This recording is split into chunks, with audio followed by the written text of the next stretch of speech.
Hello everybody and welcome to my channel. My name is Ingrid Alice, or Ingrid Alice in Português, and I'm here today to talk about simple present, ou em português, presente simples. Esse é um tempo base, é um tempo verbal base pra gente aprender e compreender outros tempos verbais da língua inglesa. Se a gente quer aprender inglês, tem que entender esse tempo verbal, tá bom? Bem, o presente simples, simple present, ele equivale ao presente do indicativo na língua portuguesa, como por exemplo, eu gosto, eu nado, eu falo, equivale a isso, tá bom? Só que em inglês é chamado de simple present.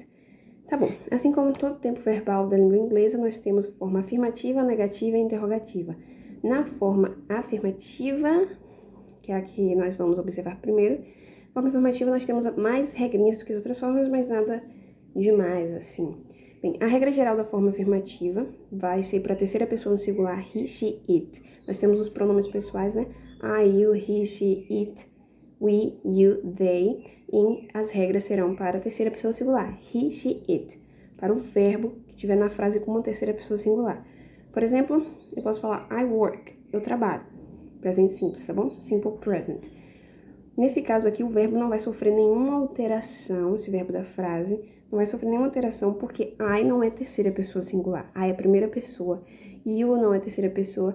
Agora, quando eu chego em he, she, it, eles são terceira pessoa singular, então eu tenho que fazer alteração no verbo da frase, no verbo principal, como por exemplo, she works, percebeu? Eu tenho que botar um S no final desse verbo aí, que é a regra geral. A regra geral de alteração de verbo no simple present, forma afirmativa, é acrescentar S no final do verbo, quando for terceira pessoa singular. Então, she é terceira pessoa singular, que é ela, he, ele, e it para ele ou ela para coisas, objetos, animais e tal.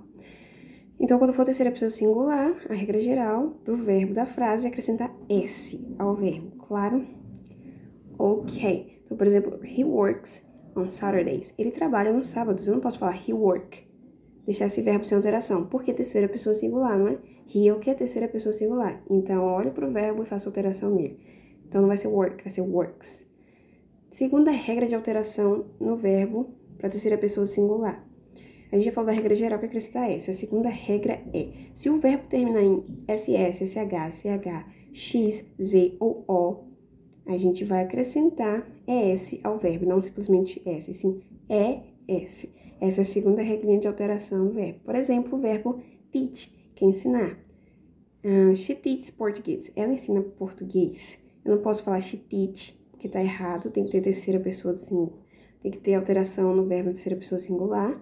E como o verbo termina em CH, por causa dessa terminação, eu não vou simplesmente acrescentar S ao verbo, eu vou acrescentar ES ao verbo. Terceira regrinha de alteração no verbo para a terceira pessoa singular, forma afirmativa. Quando o verbo terminar em Y precedido de consoante, nós retiramos o Y e acrescentamos IES. Por exemplo, o verbo cry. She cries. Posso dizer she cries. Esse verbo ele termina em Y precedido da letra R. R é uma consoante, certo?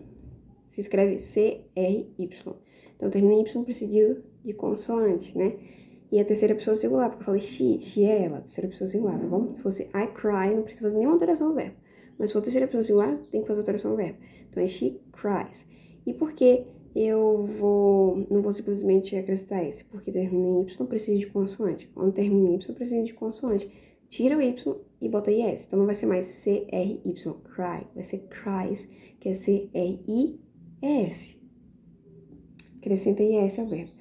A quarta regrinha de alteração no verbo, terceira pessoa singular, forma afirmativa, é Y precedido de vogal. Agora é mais consoante, vogal. Quando o verbo que está na frase com terceira pessoa singular, he, she ou it, o verbo principal da frase, terminar em Y precedido de vogal, eu simplesmente acrescento S. Pois é, esse é mais simples. Então, por exemplo, o verbo play, que é jogar, brincar e tal. He plays soccer. Ele joga futebol. Esse verbo, ele termina em Y precedido de vogal, que é a letra A nesse caso, né? Então, eu simplesmente acrescento S, faz mais nada, é isso. E he é terceira pessoa singular, então é por isso. Primeiro eu observo na frase se é terceira pessoa singular ou não. Se for terceira pessoa singular, eu faço alteração no verbo principal da frase. Agora a forma negativa. A forma negativa não acontece nenhuma alteração no verbo da frase, tá bom? Então a gente esquece todas aquelas regras para a forma negativa e também para a forma interrogativa, mas a gente não chegou lá. Então a gente esquece todas as alterações no verbo principal da frase, tanto para a terceira pessoa quanto qualquer coisa mesmo. Não tem alterações, o verbo fica natural como ele é. Então work fica work, independente se é terceira pessoa ou não. A questão que vai ter aqui é o verbo auxiliar. A gente vai ter também, além do verbo principal, vai ter um verbo auxiliar na frase, que vai ser o do ou does para a terceira pessoa singular. Então, do para as demais pessoas e does para a terceira pessoa singular, que é he, she, it. Então, por exemplo, I play soccer. Para deixar essa frase negativa, né, eu jogo futebol, para ficar eu não jogo futebol, eu tenho que acrescentar logo após o sujeito da frase, tenho que acrescentar o verbo auxiliar da frase, que vai ser do ou does. Se for terceira pessoa, eu boto does. Se for qualquer outra pessoa, eu boto do. Então, por exemplo, I. I é primeira pessoa, então... Ou se fosse meu nome ali, por exemplo, Alice joga futebol, né? Equivale à primeira pessoa, certo? Porque Alice sou eu. Então, eu. Então, o que eu vou fazer? Eu vou acrescentar o do depois e em seguida a partícula not, para deixar a frase negativa. Então, vai ficar I do not play soccer. Eu não jogo futebol. Ou don't, que é a forma contraída de do not, que é muito mais comum de ser utilizado. Então, I don't play soccer. I don't play soccer. I don't play soccer. Eu não jogo futebol. Agora, a terceira pessoa singular, tem que usar o does mais a partícula not. Então, por exemplo, he does not play soccer. He does not play soccer. Ele não joga futebol. He, terceira pessoa singular, então por isso eu vou botar o does e não o do. Ficar he does mais o not, que é para deixar a frase negativa, e depois o restante da frase. E por fim, a forma interrogativa, que a única coisa que a gente faz é simplesmente pegar esses dois verbos auxiliares, né, na verdade, do does, e colocar no início da frase. Só isso. Então, por exemplo, a frase você gosta... Não. Does Maggie take ballet lessons? Maggie toma aula de balé? Para fazer uma pergunta com isso daí, eu tenho que colocar o does. E por que does? Porque Maggie é ela. Equivale a ela, que é a terceira pessoa singular, she. Então, por isso que eu vou usar does no início da frase. Então, vai ficar does Maggie, primeiro o verbo auxiliar, porque é uma pergunta, uma interrogativa. Depois o sujeito, o pronome, né, que também é um sujeito. E depois o restante da frase. Does Maggie take ballet lessons? E quando não for terceira pessoa singular, é o do que vai ficar no início da frase, né? Então, por exemplo, do you buy sweets for your children? Você compra doces para seus filhos, suas crianças? Então, vai ficar do e não does no início da frase, tá bom? Então, é isso. Resumindo, simple present equivale ao presente do indicativo da língua portuguesa. É o presente simples. Simple present, em forma afirmativa, a gente tem regras de alteração para o verbo principal da frase, quando for terceira pessoa singular, que é he, she ou it. A estrutura frasal da forma afirmativa é, primeiro o sujeito pode ser um pronome, como I, you, he, she, it, um nome, Clara, Marina, tanto faz, né? Um sujeito. Depois nós temos o verbo principal da frase e depois nós temos o restante da frase.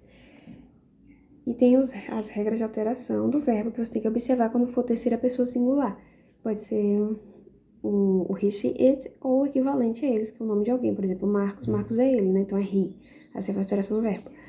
A forma negativa, não tem alteração no verbo principal. Tem verbo auxiliar, do ou does. Do para demais pessoas. Does para terceira pessoa singular. E depois do ou does, eu coloco not para deixar a frase negativa, e também eu posso abreviar, posso contrair, na verdade, do com not, don't, does com not, doesn't, que é muito mais comum ser utilizado.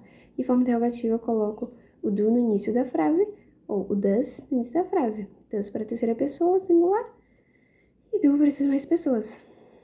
E é isso. Bem, tenham um bom dia, andem com o Senhor, e sejam bons. Fiquem na paz do Senhor. Bye, bye.